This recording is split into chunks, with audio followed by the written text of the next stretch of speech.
So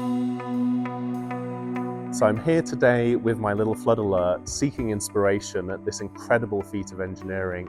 It's sobering to realise that this place wasn't built because thousands of people were dying from cholera, but simply because people in Westminster found it was too stinky.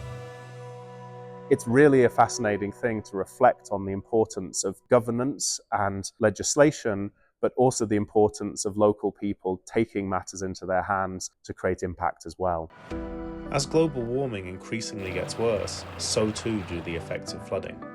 And it's predicted that by 2050, we could be looking at up to $5.6 trillion of negative impact on GDP globally. The intent of this project is to try and understand what is working, but also where could citizen science provide a sort of hyper-local alert that essentially is specific to your street, your road, and even maybe your house. Once you've flooded, it's extremely likely that you'll flood again, and it tends to make you resigned to a very bleak future, really. It's no longer seen as a sign of the fury of nature, it's seen as a failure on somebody's part to manage it. The environmental agencies have tried their best to give flood warnings with response to rivers.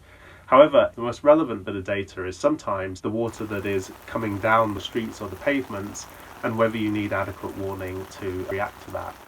The device was designed for those who are digitally excluded. We often take for granted how simple it is to receive email alerts, in this case of flooding, but it's intimidating for those who are somewhat left behind in the digital world.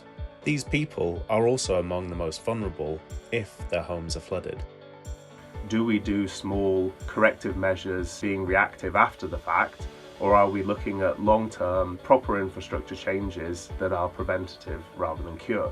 People are stronger together as a community, but also as a reporting force. The project looks at many different aspects of flooding, from the intersection of government flood alerts with household Internet of Things devices, to exploring how AI and machine learning might make flood alerts hyperlocal and hence more accurate. Fundamentally, it's about how technology can improve local problems which have global relevance in climate change.